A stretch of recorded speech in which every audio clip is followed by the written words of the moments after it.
नमस्कार दोस्तों, हम फिर से लेकर आ चुके हैं आप लोगों के लिए सुबह की सभी ताज़ा और बड़ी खबरें। फटाफट अंदाज में एक एक कर बताएंगे आपको आज देश और दुनिया से क्या बड़ी खबरें निकल कर सामने आ रही हैं। लेकिन उससे पहले दोस्तों एक नज़र डालते हैं सुर्खियों पर। आपको बताते चले दोस्तों, बढ़ गई इजराइल की मुश्किलें। चाइना और जो है यहाँ पर रूस हुआ एक साथ। चाइना बोला रूस के साथ हम मदद करने को हमास की तैयार।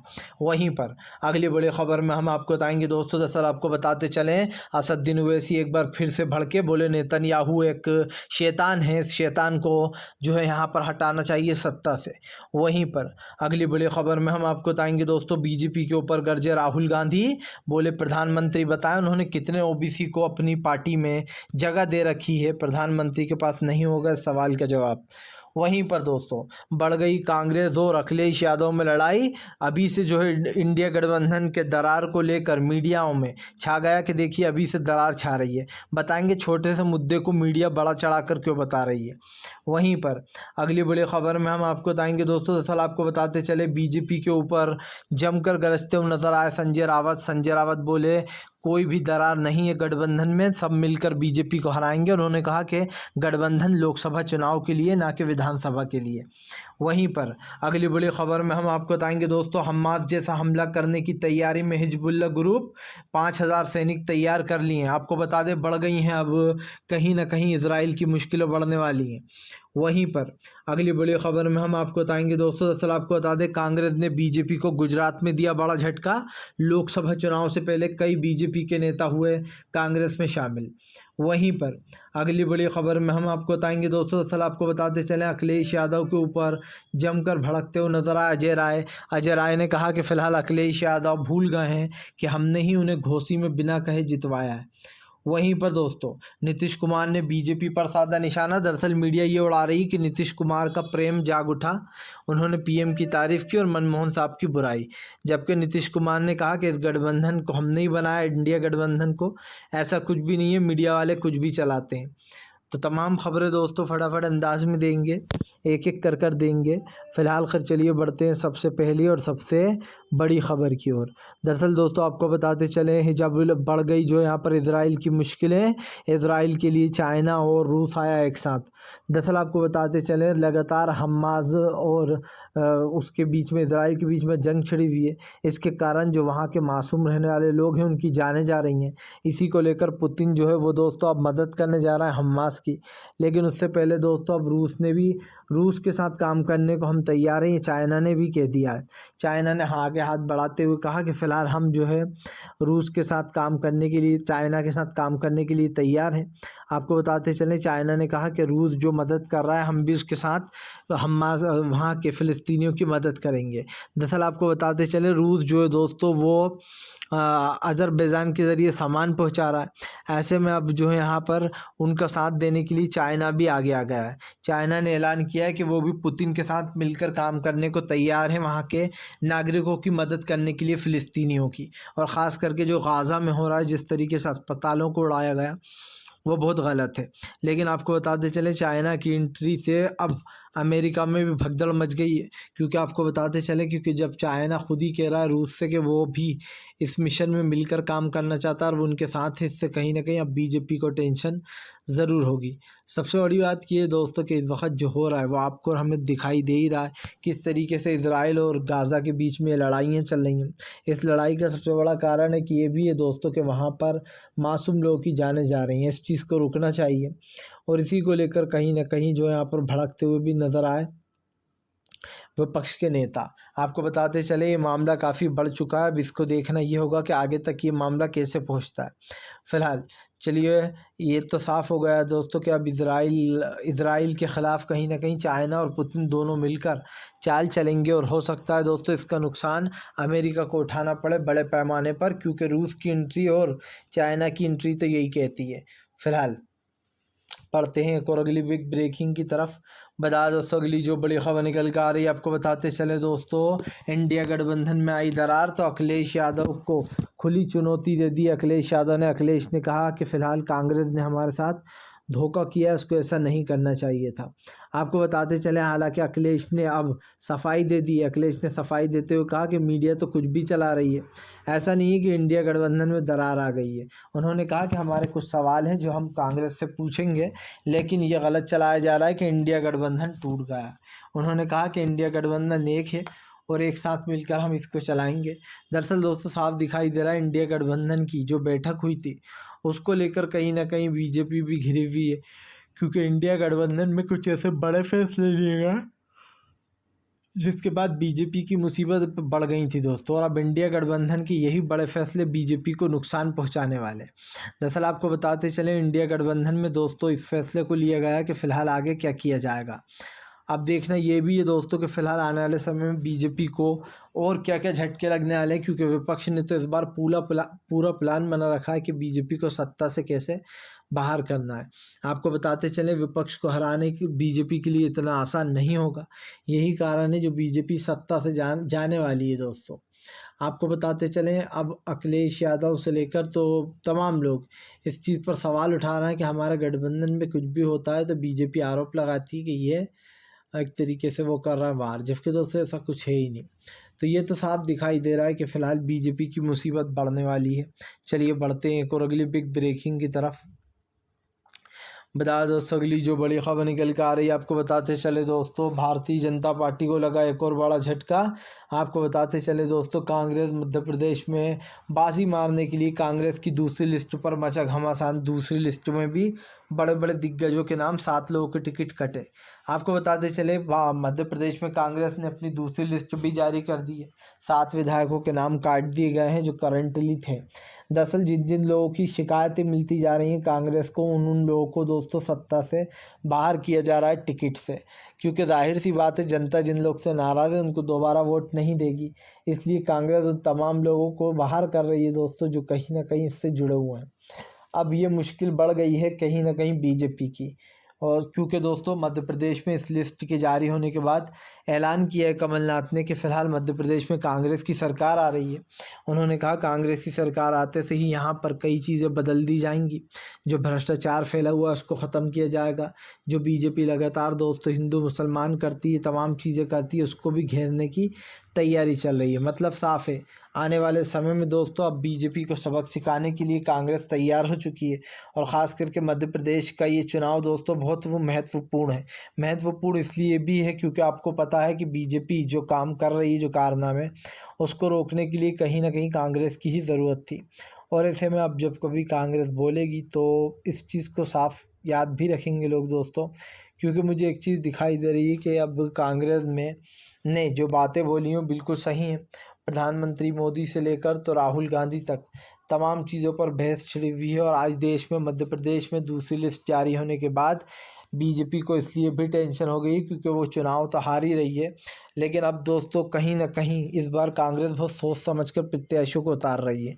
चलिए बढ़ते हैं एक और अगली बिग ब्रेकिंग की तरफ। बता दोस्तों इजराइल की उड़ जाएंगी धज्जियाँ, हिजबुल्लाह ग्रुप ने बनाया प्लान, हमास जैसा कर सकता है हमला।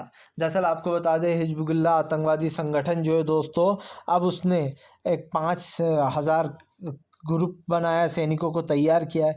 इन 5,000 सैनिकों द्वारा दोस्तों इजराइल को बड़ा झटका देने की तैयारी की जा रही है। आपको बताते चलें हमास के हमले के बाद लगातार इजराइल जो है वो रॉकेट दाग रहा है और इस बार वो आर पार के मूड में है कि वो हमास को ख़त्म करके ही मानेगा। लेकिन आपको बताते चले अब मुसीबत तब बढ़ने वाली है जब यहाँ पर हिजबुल्लाह ग्रुप जो है दोस्तों उसने पूरा प्लान तैयार कर लिया बताया जा रहा है। और उसका प्लान साफ है कि वो वहाँ पर कुछ बड़ा होगा जब धमाका करेगा।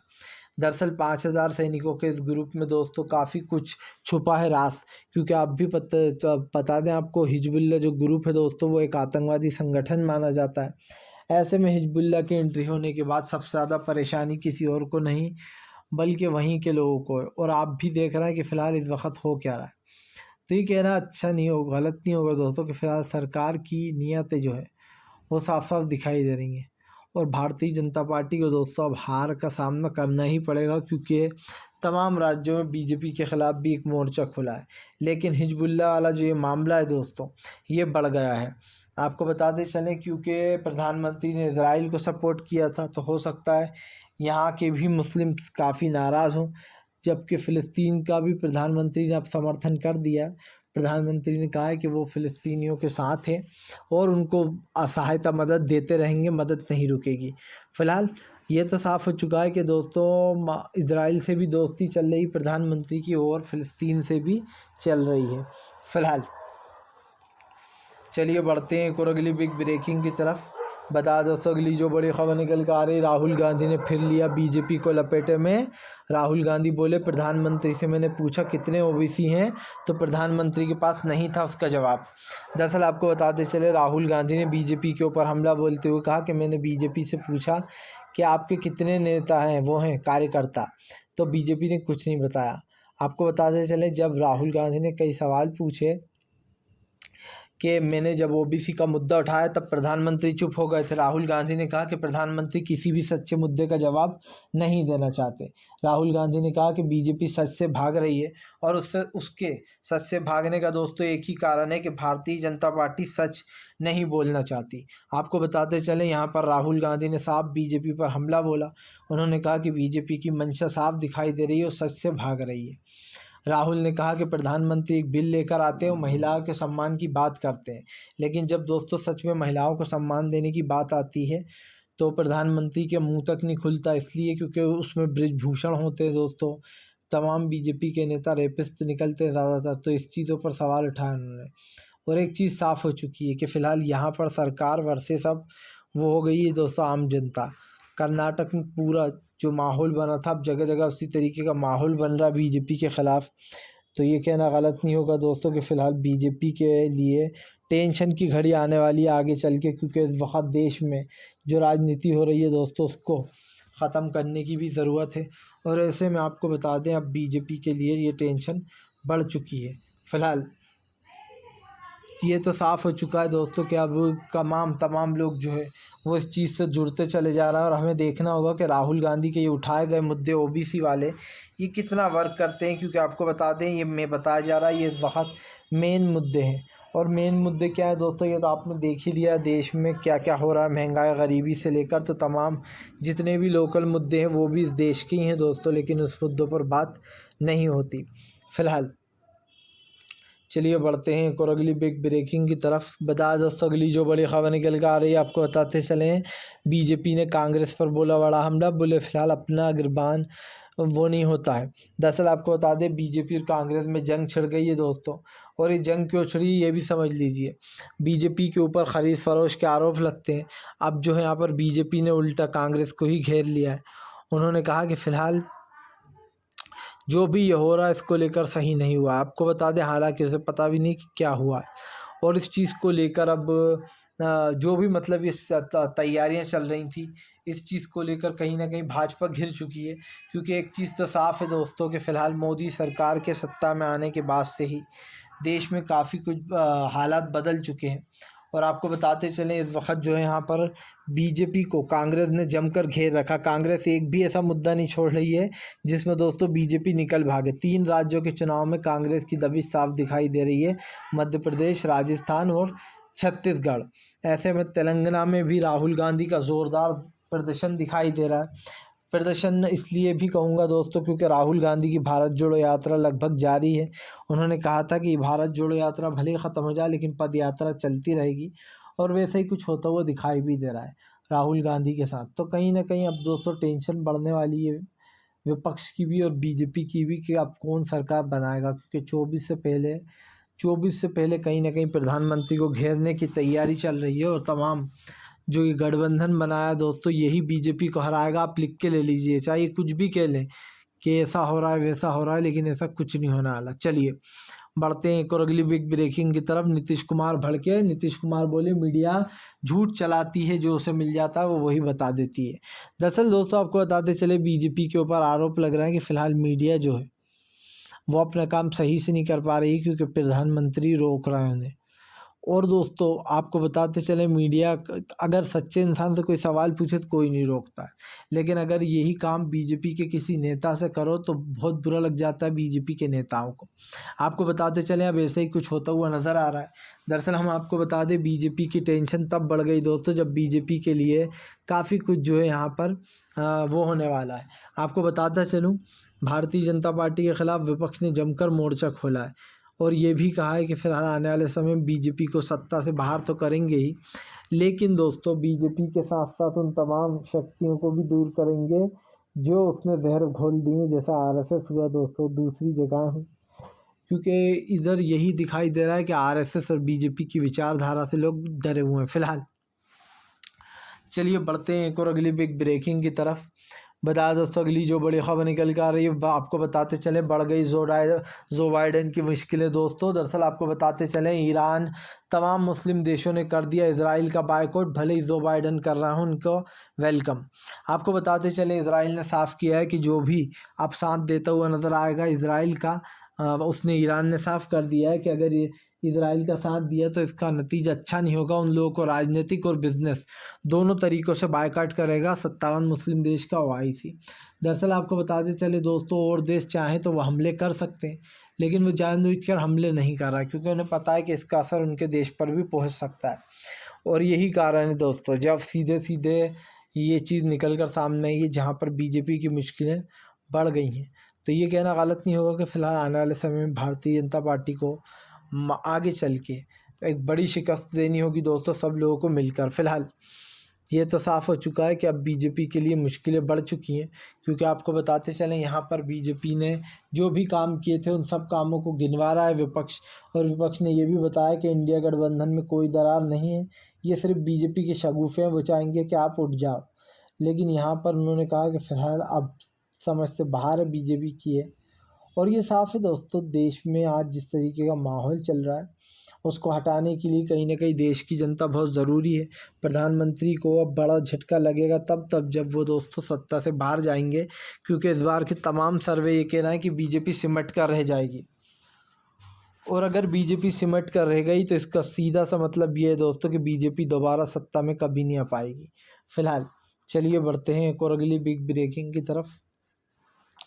बता दोस्तों अगली जो बड़ी खबर निकल कर आ रही है आपको बताते चले दोस्तों, तेजस्वी यादव का बीजेपी के ऊपर बड़ा हमला। तेजस्वी यादव बोले नीतीश कुमार किसी से नहीं मिले, ये सब कुछ मीडिया झूठ फैला रही है।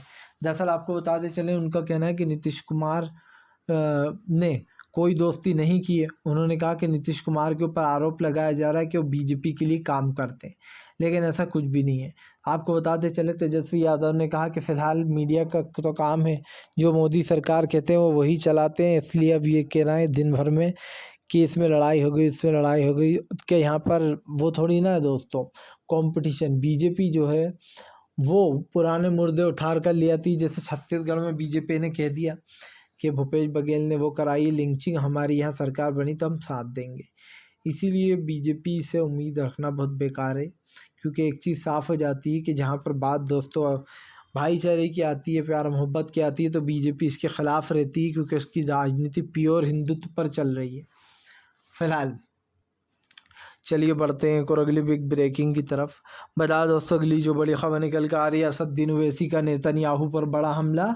ओवैसी बोले नेतन्याहू एक शैतान है, इस शैतान को ख़त्म करना बहुत ज़रूरी, सत्ता से हटाना। दरअसल दोस्तों आपको बताते चले नेतन्याहू लगातार जो यहाँ पर इस तरीके की हरकतें कर रहे हैं जिसको लेकर जनता भी परेशान है, और अब नेतन्याहू को लेकर दोस्तों बीजेपी में काफ़ी भगदड़ मचने वाली है, क्योंकि आपको बताते चले ओवैसी ने साफ कहा कि नेतन्याहू एक राक्षस है जो कि लगातार वहाँ के इजरायली मासूम लोगों पर अत्याचार कर रहा है। यही नहीं दोस्तों, नेतन्याहू के ऊपर भड़कते हुए विपक्ष नेताओं ने यह भी कहा कि जो इजराइल को सपोर्ट कर रहा है वह हमारा दोस्त नहीं हो सकता। उन्होंने कहा कि भारत जो है वह हमारी मदद करे, और इन फ़िलिस्तीनियों को बचाने के लिए भी मदद मांगी थी। इसी से ओवैसी ने कहा कि फ़िलहाल प्रधानमंत्री को इस मुद्दे पर बात करना चाहिए ताकि जनता उनसे बात करे। तो फ़िलहाल अब ये तो साफ़ है दोस्तों कि जनता और उनके बीच में कोई तालमेल बैठता है या नहीं, लेकिन सरकारें आती रहेंगी सरकारें जाती रहेंगी, पर कुछ लोग ऐसे हैं उन्हें कोई फ़र्क नहीं पड़ता है, और ये भी उन्हीं में से दोस्तों एक है। फ़िलहाल दोस्तों अगर आपको हमारा वीडियो अच्छा लगे तो इसको लाइक कीजिएगा, चैनल पे पहली बार आए सब्सक्राइब कर लीजिएगा ताकि ऐसा वीडियो आपको